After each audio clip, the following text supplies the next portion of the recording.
Hermano, con la misma incertidumbre en la mirada, por siempre serán héroes, por siempre serán héroes, por siempre nuestros héroes de Malvinas. Y por siempre serán héroes. Bueno, ahí lo que veíamos eran las fotos de los familiares que pudieron visitar las tumbas de los caídos en Malvinas. Fue realmente emocionante. Las fotos, cuando vos las recorres, también desde fortísimas. Allí de las islas, una madre sentada allí en estado de recogimiento pensando en que ahí estaba su hijo, el tal buscado. Así tremendo, tremendo. Pero bueno, la realidad es que fueron 214 los familiares que visitaron, eran familiares de los 90 soldados que allí están. Ya de por sí cada tumba está identificada, tiene otra palabra, ya no son se los utiliza, soldados no son que solo los conoció Dios, sino son los soldados que ahora sí tienen nombre y tienen a sus familias y tienen allí un lugar como corresponde, porque son los héroes de este país. Han pasado años y años y eso habría que haberlos resuelto hace tiempo. Y finalmente hoy sus restos descansan en paz y la gente, su familia, sabe a dónde ir a llevar, aunque sea una flor, un acercamiento a esa gente. Sí, de hecho, escuchaba en el día de ayer, en el programa de Mirta Legrand, a la mamá de un soldado que contaba que tenía un plano. Cuando vos llegabas y tenías identificado, según el nombre y el apellido, a dónde debías dirigirte para poder allí visitar la tumba del hijo. En este caso vamos a darle la bienvenida a Sergio Aguirre, que es hijo de soldado caído en la guerra. Hola Sergio, ¿cómo va? Muy bien. Gracias por estar con nosotros. Gracias por la invitación. Me imagino emocionado, ¿no? Después de tantos años de pedido y tantos años de sufrirlo, de llevarlo, que hoy por lo menos saben dónde están sus familiares. Así es. Yo no conocía Malvinas, así que fue doble emoción de reencontrarme con mi padre. Estamos viendo fotos allí de su familia. De reencontrar y conocer las islas. ¿Es cierto esto que contaba esta mamá del soldado, que cuando llegaban tenían un plano en donde estaba identificado según el nombre y apellido, todo? Así es, sí. O sea, ¿cómo fue el viaje? A ver. Bueno, el viaje arranca de una preparación de hace 2 meses, que se tomó la decisión de viajar. Inicialmente iban a viajar las 88 familias reconocidas, que se localizó el cuerpo. Después, con el transcurso del trabajo, fueron 90 en realidad. Pero bueno, se tomó la decisión de viajar las 107 familias que aportaron el ADN y que fue en este primer periodo que se trabajó. Así que por eso de ahí los 214 familiares. Salimos el lunes ya a la 1 de la mañana, arrancamos subiendo los micros, nos dirigimos a Ezeiza, tomamos 2 aviones, que eran aviones charter hasta las islas. Claro. El viaje aproximadamente duró 2 horas 40 y bueno, nos recibió las islas. Me imagino esas 2 horas 40 las más largas de tu vida. Mi imaginación llegaba hasta la puerta del avión, después era en blanco. Y la emoción también, ¿no? De llegar allí con tantas personas viviendo exactamente lo mismo. 105 familias que se trasladan allí para encontrarse con ese ser querido que se perdió y que tiene un lugar y que está allí, el cual que es tangible. Ahora sí se puede estar así, de esa manera, que es la mejor, ¿no? A ver, saber que allí está, en el caso de su papá, esa madre que veía en una foto que fue muy emocionante, la foto de esa madre reclinada sobre la tumba de su hijo, que por lo menos encontraron los restos de sus hijos, ¿no? Y de sus familias y de gente que luchó por la patria y que no se les dio el lugar como correspondía durante todos estos años. Así bueno, es. ¿y se bajaron del avión?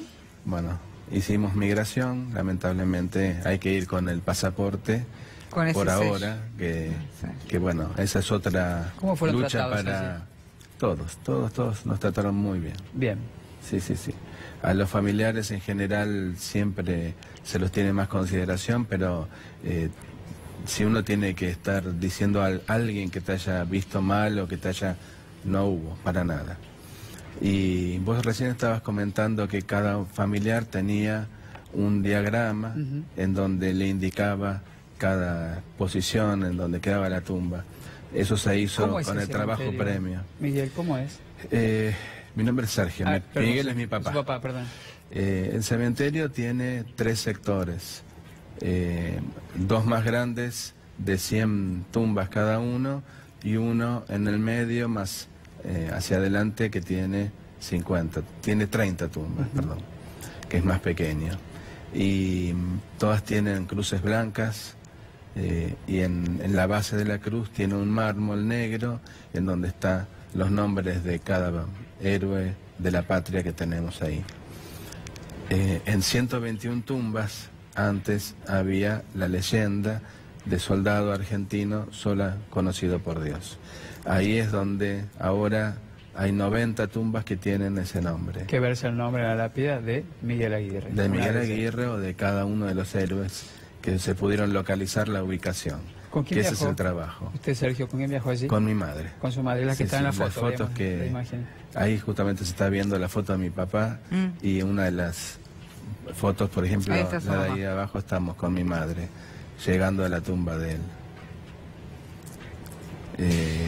Y bueno, y cuando llegaron allí a las islas, los fueron a buscar, bueno, pasaron migraciones, lamentablemente, eso que contábamos. Tomamos unos micros, que ya estábamos divididos todos por distinto color para ir a cada micro, y bueno, en un trayecto de menos de 1 hora ya llegamos.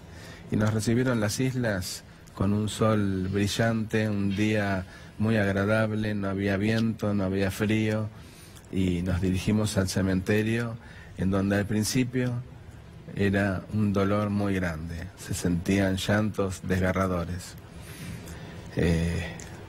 Gente ya grande caminando despacio hacia la tumba de su ser amado. Pero después, paz, ¿no? con ¿También? el tiempo, exactamente, fue mutando a un sentimiento de paz y hasta te diría de alegría. Es como que el cementerio todo se llenó de vida. No son las tumbas frías en un paisaje desolado, sino que empezó a mutar a un sentimiento de compañerismo, de alegría, de recogimiento, en donde todos estábamos ahí para reunirnos con nuestros seres queridos. ¿Quiénes los recibieron allí, Sergio, cuando llegaron al cementerio? ¿Quiénes estaban? Bueno, había todo un dispositivo con carpas armadas para tomar algún café, algún té caliente.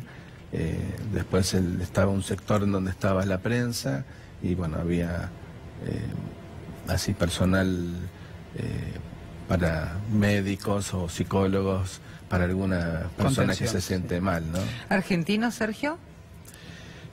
No, generalmente son ahí ingleses o isleños, y también hay muchos chilenos que están colaborando. Por ejemplo, la asistente que nos tocó en el micro era chilena. ¿Y se pudo comunicar, perdón, sí, Robert, ¿y se pudo comunicar perfectamente con ustedes? Sí, era chilena, aunque hablaba bastante inglés, tiene con un acento, porque nos contó que había vivido en Australia varios tiempos. Australia o Nueva Zelanda, me parece. Varios tiempos, entonces tenía como un acento. Pero sí, nos pudimos comunicar bien. No, lo que le quería preguntar, cuando ustedes ingresan allí y se encuentran que ya esas tumbas tienen nombre, que ya cada lápida tiene la rúbrica de los héroes argentinos, ¿qué sintió usted, qué sintió su mamá? Ese alivio, usted dijo que se subió al avión aquí en Ezeiza y su mente se puso en blanco, que aterrizó allí y una vez que ingresó o traspasó las puertas del cementerio ya encontró más sentido al viaje allí en ese espacio, ¿no? Fue un reencuentro después de casi 36 años. Uno siempre, por lo menos en mi familia, siempre creíamos que la tumba de mi padre era el mar, porque él era jefe de máquinas de un buque y fue hundido en el estrecho de San Carlos, así que siempre pensamos que él estaba descansando en el fondo del mar.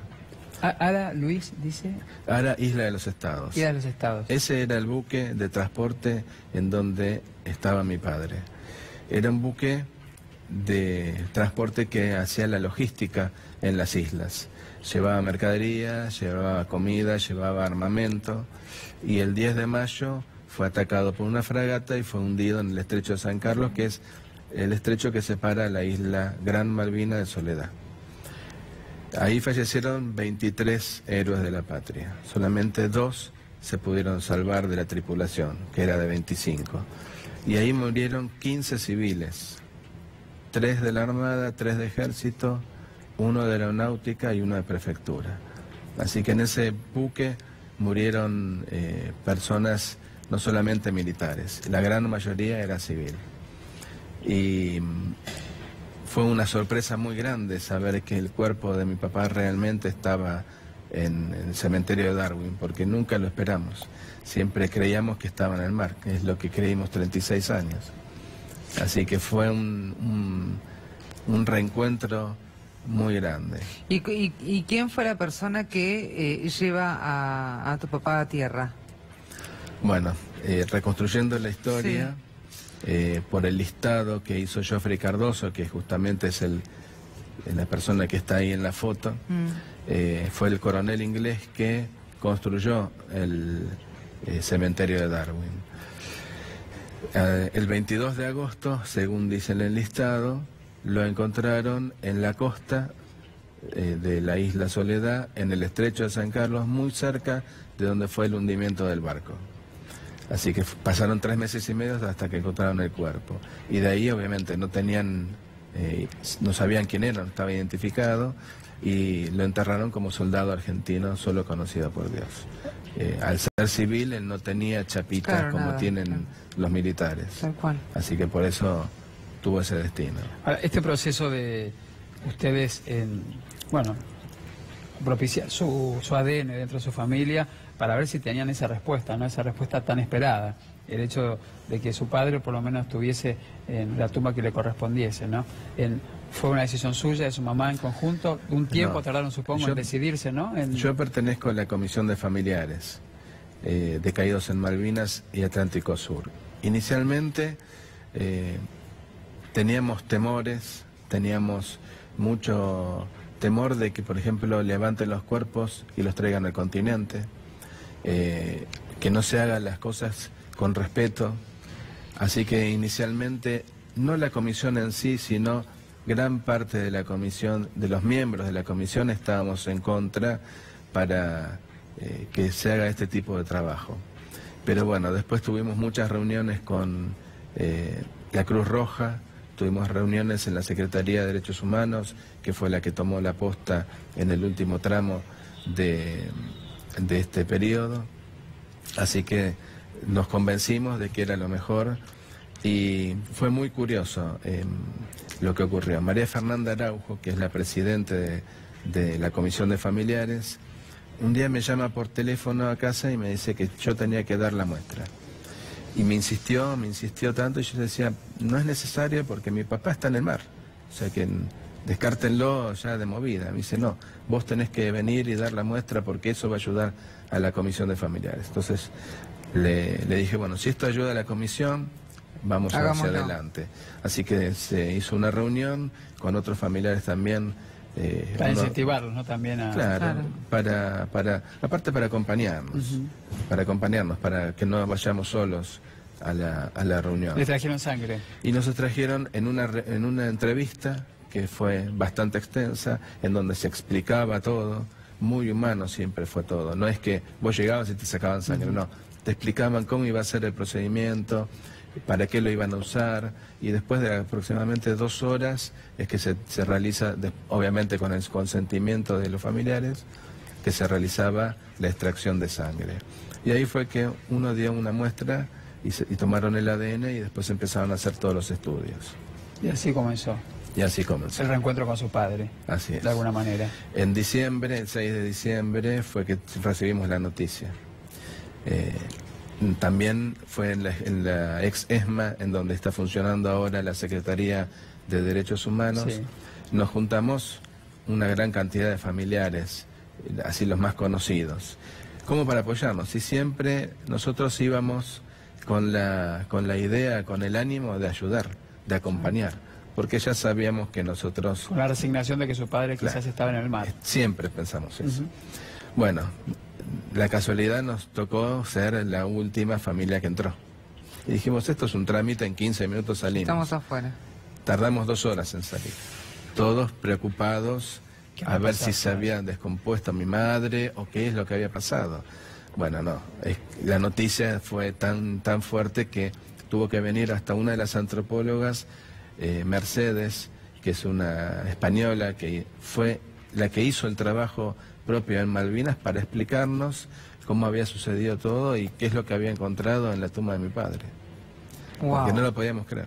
Qué fuerte para ustedes, y ni hablar para tu mamá, porque yo la veo en la foto. ¿Cuántos años tiene tu mamá? 80 años.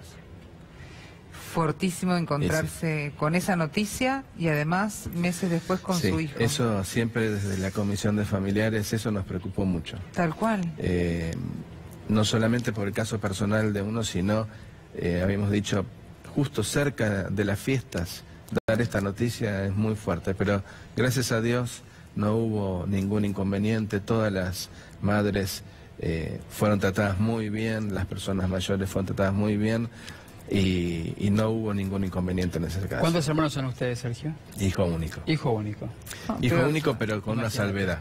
Sí. Que mi padre, si bien yo soy el hijo único de mi madre, pero me dejó muchísimos hermanos. Muchísimos hermanos en la Comisión de Familiares. Claro. Porque somos todos hermanos. Tenemos una unión impresionante. Que sin esa fortaleza no podríamos haber llegado hasta donde llegamos. Como usted dijo, que se acompañaron, ¿no? Porque que se dieron fuerza unos a otros. Sí. De todas esas familias que bueno, de estos excombatientes de Malvinas, de todos aquellos héroes que ahora tienen nombre, de las familias, ¿cuántas son? Son de las que encontraron, se encontraron en 121 tumbas, 122 restos. 122. En una sola hay 2 restos. Bien, ¿alguna familia quedó que se sometió al examen de ADN quedó sin encontrar a su familiar? Sí, las respuestas posibles eran 3. Era un positivo, como tuvimos la suerte 90 de recibir, era un negativo, como algunas familias recibieron, y la otra es un ni es negativo ni positivo. ¿Y a qué se refiere? Lo que pasa es que no hay suficiente ADN por parte de la familia, porque por parte de los cuerpos que están en Darwin sí se obtuvo 122 ADN válidos para hacer la comparación. Pero en algunas familias está el caso de, por ejemplo, que son sobrinos o que son primos, y entonces no alcanza ese ADN. Así que ahí tenemos esta segunda etapa, que es de buscar más ADN de la familia para poder llegar a hacer el macheo que le dicen, la comparación positiva o negativa. Y aparte hay muchas familias que, como el caso mía, casi no damos la muestra. Claro, porque su padre, para ustedes, estaba en el mar. Familias del Isla de los Estados, del buque de mi padre, dimos pocas. 7 familias en total, de un total de 25 tripulantes que había, o 23 que fallecieron. Así que imagínate, de por sí ya todas esas familias van a entrar en una segunda etapa, que es la que viene ahora, que ya arranca el martes que viene, de tomar la muestra a todas las familias que faltan, para en esta segunda etapa tratar de encontrar, de cotejar estos 32 cuerpos que faltan. No, y además el ejemplo de su familia, Sergio, tiene que servir como... Absolutamente. Como el puntapié, ¿no? Y también de esperanza para aquellos que creen que su padre quedó allí. Que no se puede reconocer, o que tal vez ya quedó allí en las islas, en algún lugar. Hay muchas que creían que no era necesario. Y hay otras que, por el temor que se tenía de un trabajo no hecho con respeto en el cementerio, también estaban en contra. Así que yo creo que esas familias, después de ver el resultado que se obtuvo ahora, van a estar con la confianza suficiente como para poder sentirse cómodas de dar el ADN. Hasta las más duras, te diría yo. Ay, ojalá, ojalá. Gracias por venir. Gracias, Sergio. No, gracias a ustedes por la invitación. Y saludos a tu mamá. Muchas gracias. Gracias.